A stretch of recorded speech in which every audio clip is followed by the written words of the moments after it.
Video oyun tarihini Doom'dan önce ve Doom'dan sonra diye ikiye ayırmak pek de abartı sayılmaz. 1993 yılında ID Software tarafından piyasaya sürülen bu oyun sadece bir nişancı oyunu değildi. Aynı zamanda bilgisayar teknolojileri neler yapabileceğine dair bir kanıttı.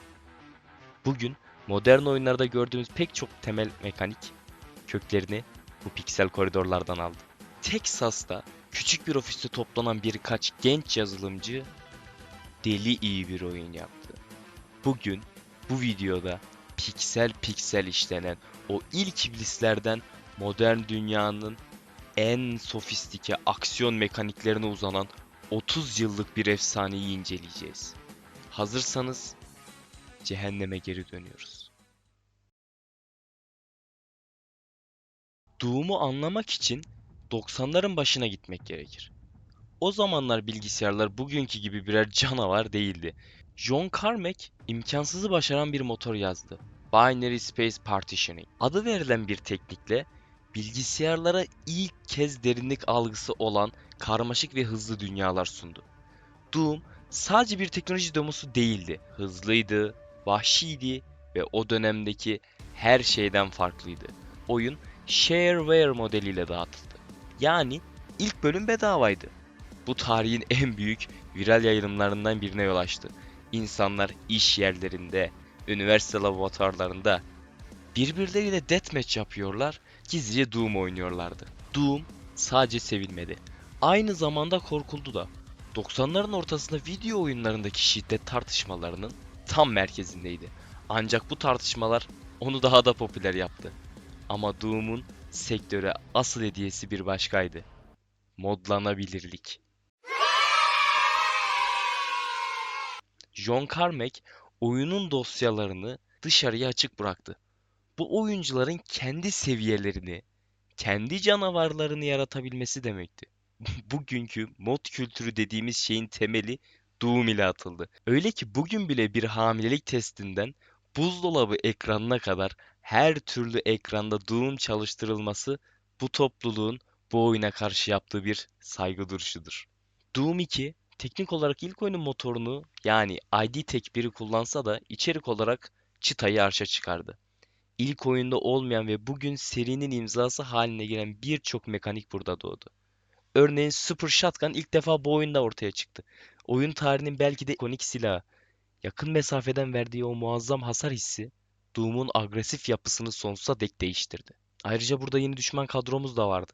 İlk oyundaki iblisler artık yetmiyordu çünkü.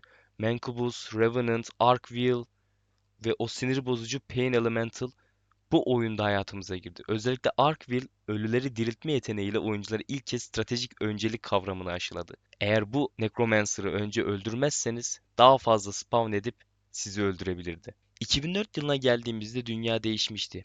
Half-Life ve Halo gibi oyunlar hikaye anlatımını ön plana çıkarmıştı. ID Software Doom 3 ile riskli bir karar verdi. Artık o eski hızlı aksiyon gitmiş, yerine klostrofobik, karanlık ve ağır bir survivor horror teması almıştı.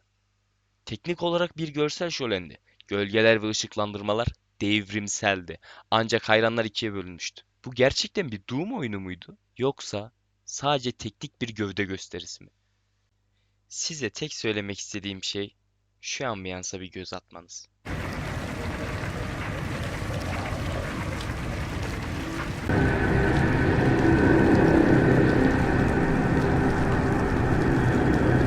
Seri bu oyundan sonra uzun bir sessizliğe gömüldü. Gidiş o gidişti. Tam tamına 10 yılı aşkın bir bekleyişin ardından 2016'da Doom küllerinden doğdu. ID Software modern FPS'lerin hatasına düşmedi. Siper alma mekaniklerini, uzun ara sahneleri ve karmaşık hikayeleri çöpe attı. Geliştiriciler Push Forward Combat yani sürekli ileri atılan dövüş felsefesini benimsedi. Canın mı azaldı? Kaçma. Düşmanın üzerine git ve onu parçala. Bu oyunun temposunu hiç düşürmeyen bir şeydi. Mick Gordon'ın endüstriyel metal müzikleriyle birleşen bu deneyim oyunculara şunu hatırlattı. The only thing they fear is you. 2020 yılında çıkan Doom Eternal sadece bir devam oyunu değildi. FPS sürünün limitlerini zorlayan bir mühendislik harikasıydı. ID Software Bu oyunda oyuncuya şu mesajı verdi: sadece hızlı olman yetmez. Aynı zamanda düşünmelisin. Geliştiricilerin Combat Chess, yani dövüş satrancı dediği bu sistem, oyunu bir kas hafızası egzersizinden çıkarıp yüksek hızlı bir stratejiye dönüştürdü. Eternal'da merminizin bu kadar hızlı bitmesi bir oyun hatası veya hesaplanamama değil. Bir oyun mekaniği. Oyun size kaynaklarınız için agresif olmaya zorluyor.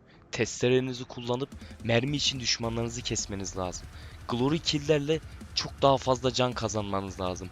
Alev makinesiyle zırh için düşmanınızı yakıp onu öldürmeniz lazım.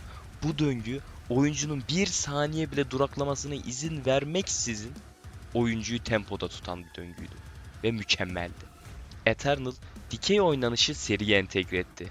Dash, yani atılma mekaniği ve süper pompalı tüfekteki Meat Hook sayesinde Slayer artık sadece bir asker değil, havada süzülen bir ölüm makinesiydi. Düşmanların zayıf noktalarını hedeflemek, örneğin bir Menkubus'un kollarını uçurmak, kaosu kontrol altına almanızı sağlıyordu. Peki, Eternal ile hızın ve tekniğin sınırlarına ulaştıktan sonra seri nereye gidebilirdi? Cevap bizi geçmişe, yani Doom, The Dark Ages ile karanlık bir ortaçağ fantazisine götürdü. Bu bir prequel, yani Slayer'ın o efsanevi Doom Marine'den Doom Slayer'a dönüştüğü ilk yılları anlatıyor. Eternal ne kadar hızlı ve akrobatikse, The Dark Ages o kadar ağır ve yıkıcıydı. ID Software bu kez bizi yere daha yakın, attığı her adımda yeri sarsan bir Slayer ile tanıştırdı. Dash mekaniklerin yerini daha defansif ama aynı zamanda ofansif bir güce bıraktı. Kalkan testereye. The Dark Ages'ın yıldızı şüphesiz o çok işlevli kalkandı. Mermileri engellemekle kalmıyor, tıpkı Kaptan Amerika gibi fırlatılabiliyor veya üzerindeki testere ile düşmanları biçebiliyordu. Ayrıca düşmanların kemiklerini un ufak eden Skull Crusher gibi silahlar oyunun vahşet dozajını daha mekanik ve ilkel bir seviyeye taşıyordu. Bu oyun sadece koridorlarda geçmiyor. Fragmanlarda gördüğünüz Atlan adındaki devasa meka robotlar ve Slayer'ın üzerine bindiği mekanik ejderhalar savaşın ölçeğini galaktik bir seviyeden ordu savaşlarına taşıyordu. Her oyununda başka yeniliklerle karşımıza çıkan bu seri, bakalım bir sonraki oyununda bizi neyle karşılayacak? Merhabalar gençler. Bunu ufak bir duyuru, sohbet, artık nasıl bir şey olarak algılarsanız algılayabilirsiniz. Yeni başlamama rağmen çok eğlenerek ilerliyorum ve devam ediyorum. Bu konu hakkında çok fazla şey öğreniyorum genel video yapma, bu prodüksiyon olsun, ses kaydı olsun, metin yazma hakkında bir şeyler öğrenmeye çalışıyorum. Aktif olarak yapay zekadan yardım alıyorum metinlerimde. Çünkü cidden metin hazırlaması zor bir süreç. İstediğim kadar, hani kendim istediğim kadar uzatamıyorum o metinleri. Ondan dolayı yapay zeka kullanmam gerekiyor. Yoksa bu videolar 1 dakika, 2 dakika falan olacak. Öyle, bu süreç çok iyi ilerliyor şu anda benim için.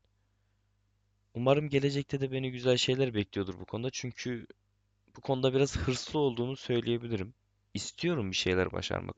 Çok eğlenceli gelmeye başladı. Şu anda gece saat 5:45. Bu video bitti.